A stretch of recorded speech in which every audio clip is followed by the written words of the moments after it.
Hello friend, I am Asta Gehlot and you all are welcome on my channel AIM Judiciary. Last video में हमने preamble of the constitution को complete किया है। इस video में हम कॉन्स्टिट्यूएंट असेंबली के बारे में पढ़ेंगे।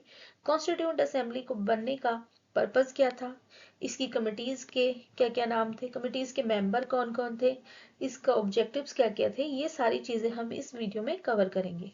तो कॉन्स्टिट्यूएंट असेंबली का जो पर्पस था, जो इसको फॉर्म करने का बेसिक जो परसुएसिव सोर्स था, वो था कि हमें अपना कॉन्स्टिट्यूशन बनाना है। और ये जो आइडिया प्रूव हुआ था कॉन्स्टिट्यूएंट असेंबली को बनाने का, ये कैबिनेट मिशन प्लान ने अप्रूव किया था। तो चलो स्टार्ट करते हैं। Constituent assembly was form to frame the constitution for India. India के लिए कॉन्स्टिट्यूशन बनेगा जो कि इंडिया के लोगों के द्वारा ही बनाया जाएगा, ये कॉन्स्टिट्यूएंट असेंबली हमें बताती है। और ये जो इसका जो बेसिक आइडिया था वो कैबिनेट मिशन ने अप्रूव किया था। वैसे तो basic idea M N Roy का था, लेकिन इसको अप्रूव किया गया था कैबिनेट मिशन के द्वारा। Constituent assembly was elected body, ये बॉडी थी जो कि इलेक्टेड थी। इसमें कुछ मेंबर नॉमिनेटेड भी थे, वो आगे हम कवर करते हैं। फिर ड्राफ्टिंग ए कॉन्स्टिट्यूशन, तो कॉन्स्टिट्यूएंट असेंबली का बनाने का पर्पस ही था कि हमारे इंडिया के लिए कॉन्स्टिट्यूशन बनेगा। After completion of the framing of the constitution the assembly was dissolve. तो जैसे ही हमारा कॉन्स्टिट्यूशन कंप्लीट हुआ, जैसे ही हमारा कॉन्स्टिट्यूशन बना, ये कॉन्स्टिट्यूएंट असेंबली डिसॉल्व हो गई। इन 1934 में एम एन रॉय जो कि कम्युनिस्ट लीडर थे, उन्होंने इसका आइडिया प्रपोज किया था कि पहली बार हमारा एक कॉन्स्टिट्यूएंट असेंबली बनेगी जो कि हमारे कॉन्स्टिट्यूशन को फ्रेम करेगी। तो फर्स्ट इसमें से कितने क्वेश्चन बन सकते हैं। सबसे पहले कॉन्स्टिट्यूएंट असेंबली 1946 में बनी थी, कैबिनेट मिशन प्लान ने इसको अप्रूव किया था। और सबसे पहले इसका आइडिया किसके दिमाग में आया, तो ये एम एन रॉय थे जिन्होंने इस आइडिया को प्रपोज किया था। इसके बाद हम देखते हैं meaning of the constituent assembly. Constituent assembly होती क्या है, तो कुछ नहीं, ये एक बॉडी है जो कि बहुत सारे लोगों से मिलके बनी है, जिसमें कि कुछ लोग नॉमिनेटेड थे, कुछ लोग इलेक्टेड थे। और इसमें जो रिप्रेजेंटेशन था वो इंडिया के लोगों का ही था। इससे पहले बहुत सारी बॉडीज बनी थी जिसमें कि इंडिया का रिप्रेजेंटेशन नहीं था, इसलिए हमारे कॉन्स्टिट्यूशन का जो बनने का एक कंप्लीशन था वो नहीं हो पाया। तो सबसे पहले कॉन्स्टिट्यूएंट असेंबली ही थी जहां पे इंडिया का रिप्रेजेंटेशन था, और इसमें इलेक्टेड पर्सन भी थे और नॉमिनेटेड पर्सन भी थे। The Constituent Assembly of India was partly elected and partly nominated body to frame the Constitution of India. इसको कॉन्स्टिट्यूशन इंडिया को बनाने के लिए कॉन्स्टिट्यूंट असेंबली एक बॉडी थी जिसमें कि पार्टली इलेक्टेड मेंबर थे, पार्टली नॉमिनेटेड मेंबर थे। It was elected by the provincial assemblies of British India following the provincial assembly elections held 1946। 1946 में इलेक्शन हुए थे जहां से प्रोविंशियल असेंबली से ही कुछ मेंबर को इलेक्ट किया गया था। और जो नॉमिनेशन था वो नॉमिनेशन वाला रिप्रेजेंटेशन प्रिंसली स्टेट का था, जहां पे कि ब्रिटिश रूल नहीं था। जहां पे ब्रिटिश रूल नहीं था उनको प्रिंसली स्टेट कहा जाता था, और वहां से जो रिप्रेजेंटेशन था वो नॉमिनेशन का था, और इलेक्शन का जो रिप्रेजेंटेशन था वो ब्रिटिश इंडिया से था। ठीक है, इतना क्लियर है। अब हम देखते हैं background of the constituent assembly. Background means कि कॉन्स्टिट्यूएंट असेंबली कब बनाने का स्टार्टिंग कब से हुई, फर्स्ट इसका आइडिया प्रपोज किसने किया, उसके बाद इसको डिमांड को एक्सेप्ट किसने किया, वो सारी चीज कॉन्स्टिट्यूएंट असेंबली के बैकग्राउंड में कवर होती है। तो 1934 में, जो कि मैंने अभी पहले भी आपको बताया है, 1934 में सबसे पहले जो आइडिया आया था एम एन रॉय के माइंड में आया था। इन्होंने पहली बार इस आइडिया को प्रपोज किया था, और ये कम्युनिस्ट मूवमेंट से थे, इंडिया से।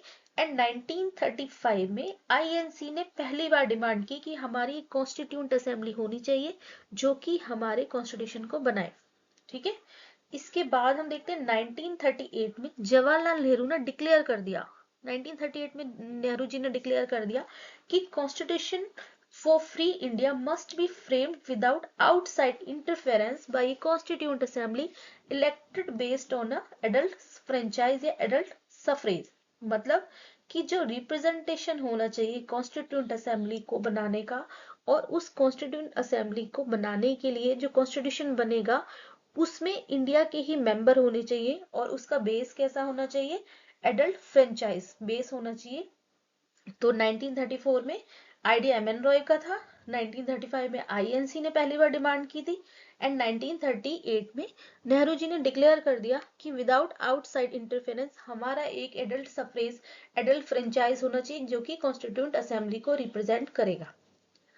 अब आता है 1940 का। 1940 में first time in principle the demand of for a constituent assembly was accepted by British in August of 1940। August offer के नाम से भी इसको जाना जाता है। 1940 में पहली बार इस डिमांड को एक्सेप्ट कर लिया गया। Next point 1942 sir Stafford Cripps came to India with a draft proposal to frame an independent constitution which was rejected by the Muslim League। Muslim league के अपने गोल्स थे, अपने पर्पस थे जो इसको रिजेक्ट करने के, वो हम दूसरी वीडियो में कवर करेंगे। वो सेकंड एक अलग नेशन चाहते थे, तो इस वजह से उन्होंने इस आइडिया को ही रिजेक्ट कर दिया। एंड 1946 जो कि मैंने पहले भी डिस्कस किया है, कैबिनेट मिशन जिसने कि इस आइडिया को प्रूव किया, cabinet mission was sent to India which rejected the idea of two constituent assembly. उन्होंने दो कॉन्स्टिट्यूशन असेंबली के आइडिया को रिजेक्ट कर दिया, और हमारा जो कॉन्स्टिट्यूंट बन रहा है, कॉन्स्टिट्यूशन जो असेंबली हम देखते हैं 1946 की, उसको अप्रूव किया था कैबिनेट मिशन ने। ठीक है, अब बात आती है कंपोजिशन ऑफ कॉन्स्टिट्यूंट असेंबली। इस असेंबली, इस काउंसिल की कंपोजिशन कैसी थी? तो ये तो हमें पता ही है कि ये 1946 में बनी थी। कंपोजिशन की बात है तो टोटल स्ट्रेंथ इसकी 389 थी, जिसमें कि 296 ब्रिटिश इंडिया के पास थी, ब्रिटिश इंडिया जहां पे ब्रिटिशर्स का रूल था। 93 सीट्स प्रिंसली स्टेट के पास थी, जहां पे डायरेक्ट ब्रिटिशर्स का कोई रूल नहीं था, तो इनको प्रिंसली स्टेट कहा जाता है। इनके पास 93 सीट थी।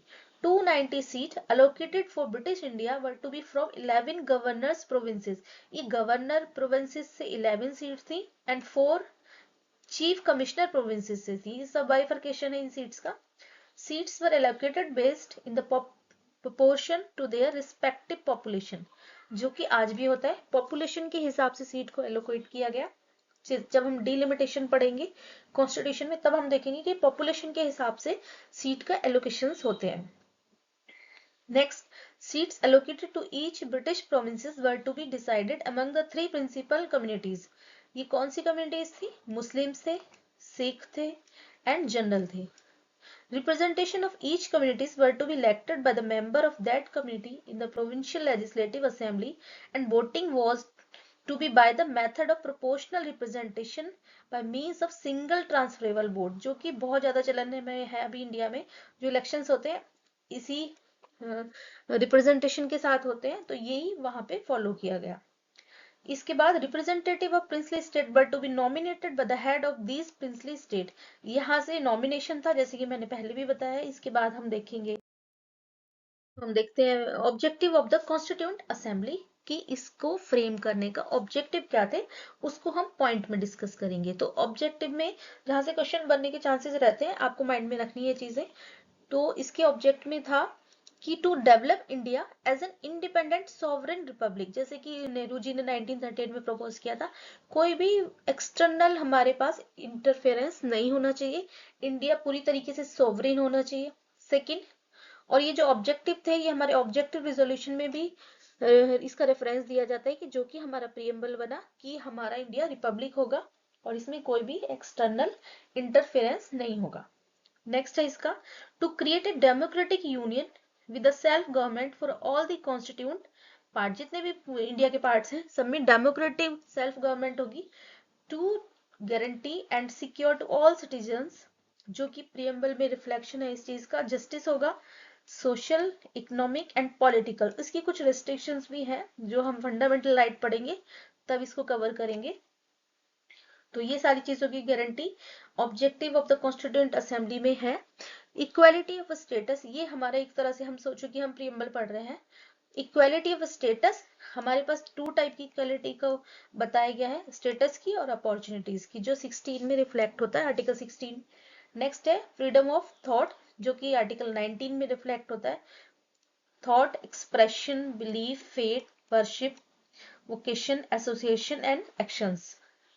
नेक्स्ट ऑब्जेक्टिव में हम पढ़ेंगे to provide adequate safeguard for backward and tribal areas, minorities as well as poor and other disadvantaged groups. To uphold the republic's territorial integrity, sovereignty, ये सारी चीजें हमें प्रियम्बल में देखने को मिलती है. इसके बाद हम देखेंगे ऑब्जेक्टिव में to ensure India's rightful and honoured place in the world. ठीक है. To contribute the advancement of world peace and wellbeing of humanity.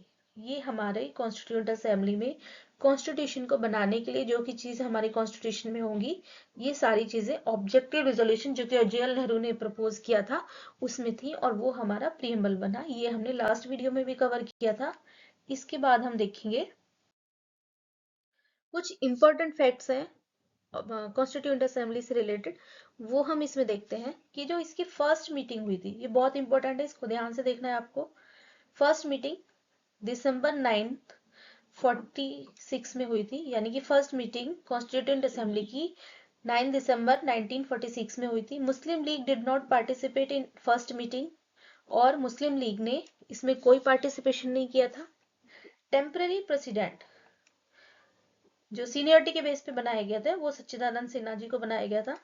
After election were held, और इलेक्शन जब हुआ उसके बाद जो प्रेसिडेंट बने, इस चीज को ध्यान रखना है आपने, आफ्टर इलेक्शन प्रेसिडेंट बने डॉक्टर राजेंद्र प्रसाद, और टेम्परेरी थे फर्स्ट जो थे वो सच्चिदानंद सिन्हा, और जो परमानेंट थे इलेक्शन बेस पे थे वो थे doctor Rajendra Prasad. And H C. Mukherjee were elected as the president and vice president of assembly respectively. मतलब जो प्रेसिडेंट थे वो राजेंद्र प्रसाद थे और वाइस प्रेसिडेंट एच.सी. मुखर्जी थे. Sir BN. Rao was appointed as an constitutional advisory of the assembly. तो ये एडवाइजर थे BN. Roy. once the Mountbatten plan was passed, even members of the Muslim League who were part of Indian territory participated in the proceeding of the council. Member of the princely state who had stayed away, princely state के member दूर ही रहे वो इस चीज से.